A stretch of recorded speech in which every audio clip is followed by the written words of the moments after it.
Good morning students.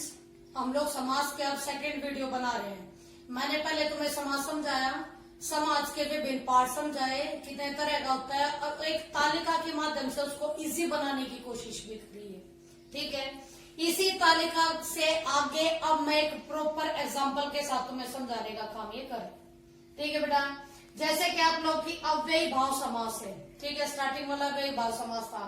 मैंने आप लोगों को बताया था कि अव्ययी भाव समास में ये आप लोगों के दो पद है।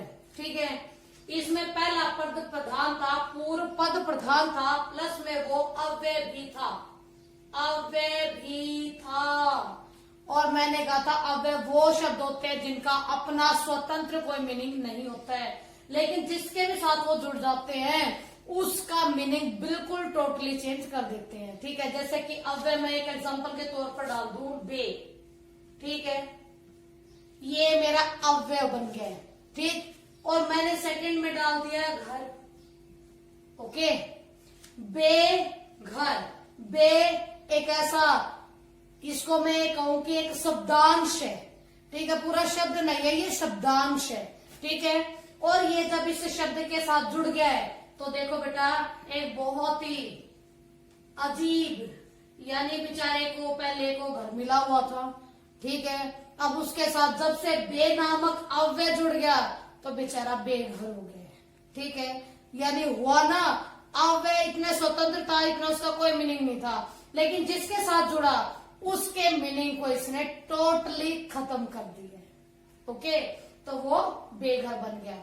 ओके, अव्यय भाव समास शायद बेटा समझ में आ गया होगा। अगर मैं इसके अलावा भी और भी डालू तो जैसे मैं यथा डाल दूं या, ठीक है, मैं यहाँ पर यथा डाल देती हूँ। ठीक है, इसको स्थिति डाल देती हूँ। इसका मीनिंग क्या बन गया? यथा स्थिति।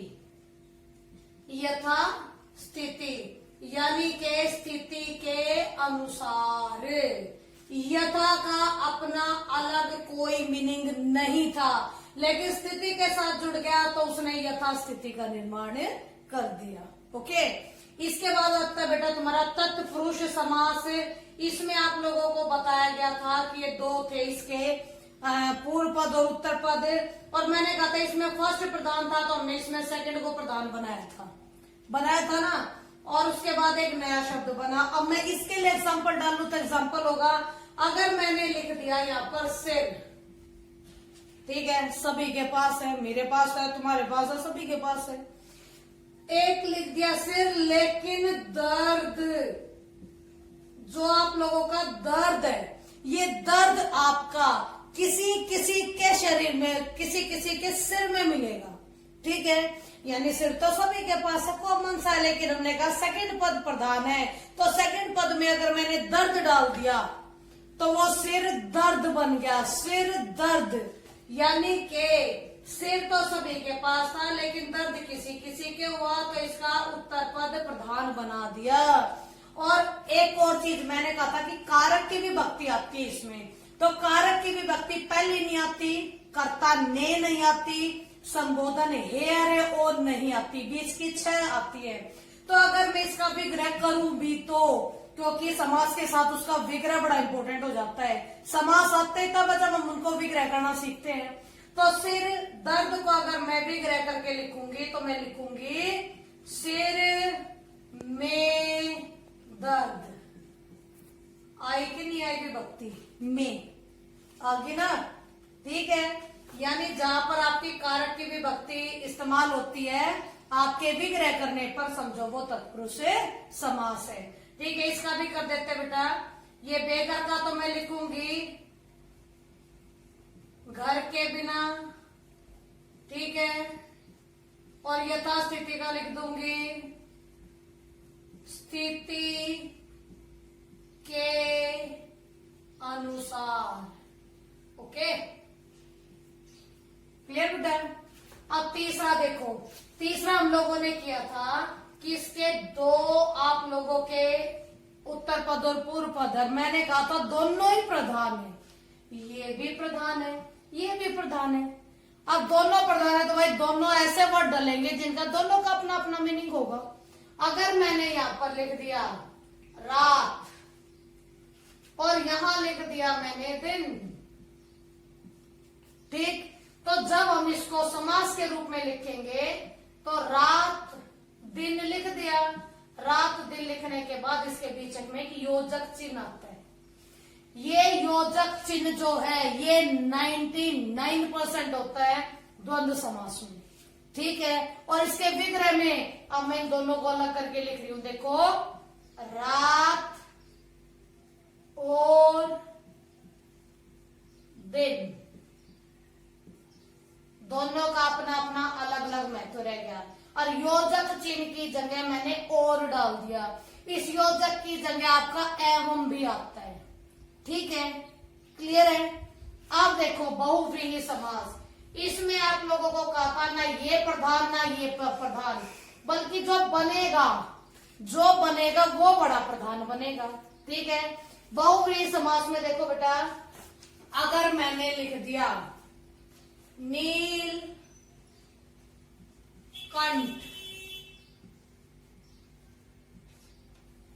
नील कंठ, नीला कंठ, कंठ गला। ठीक है, तो यहां पर आपका शब्द बनेगा नील कंठ। सिंपल है, सिंपल है। ठीक है, लेकिन इसका मीनिंग नीलकंठ आखिरकार होता कौन है?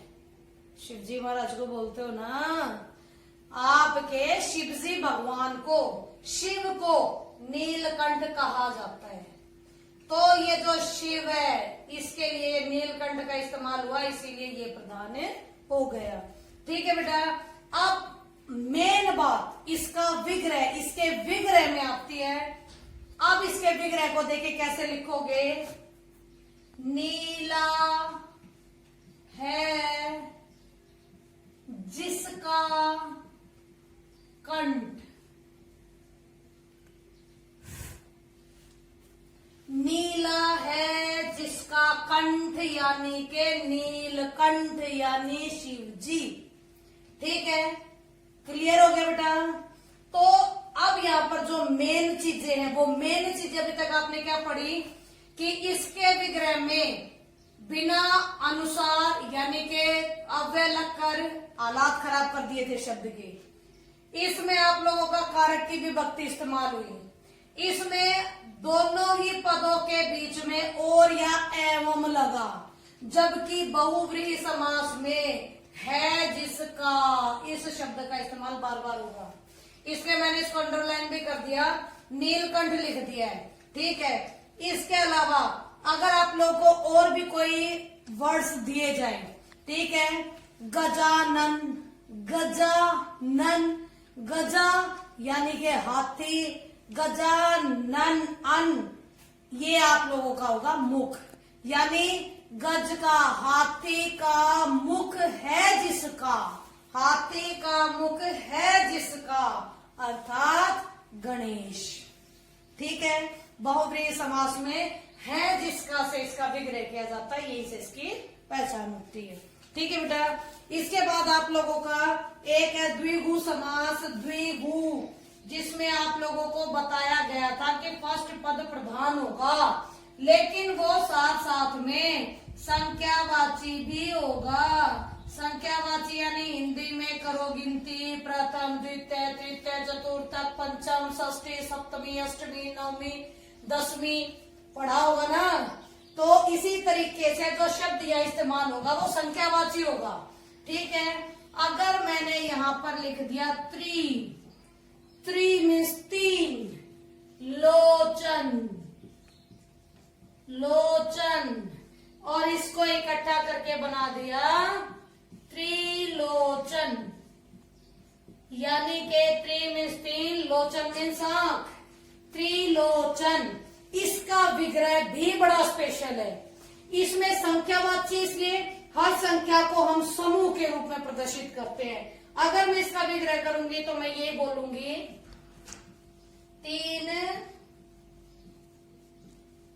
आंखों का समूह। ठीक है, इसमें इस शब्द का इस्तेमाल होता का समूह।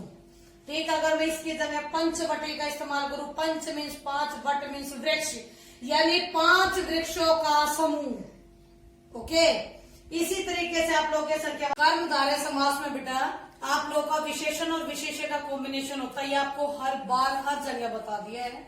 अब जैसे मैंने एग्जांपल डाल दिया इसका नीलकंठ, यानी नीलकंठ, इसका एक साथ जब हमने इसको नीलकंठ को लिखा तो हमने नीलकंठ डाल दिया। अब नीलकंठ में यहाँ भी नीलकंठ है, यहाँ भी नीलकंठ है, लेकिन बहुव्रीहि और कर्मधारय समास में फर्क ही इनके आपके समास विग्रह से उठता है। क्यों? क्योंकि बहुव्रीहि समास में जब हम इसका विग्रह करते हैं तो हम कहते हैं है जिसका, है जिसका, लेकिन कर्मधारय समास में है जिसका नहीं इस्तेमाल होता बल्कि है जो इस्तेमाल होता है। यानी नीलकंठ का अगर मैं कर्मधारय समास में विग्रह करूंगी तो बोलूंगी नीला है जो कंठ। यहाँ पर हम सिर्फ कंठ की बातें करेंगे, इसका कोई तीसरा मीनिंग नहीं निकाल रहे, यहाँ हम कोई तीसरा मीनिंग निकाल रहे हैं। ठीक है बेटा।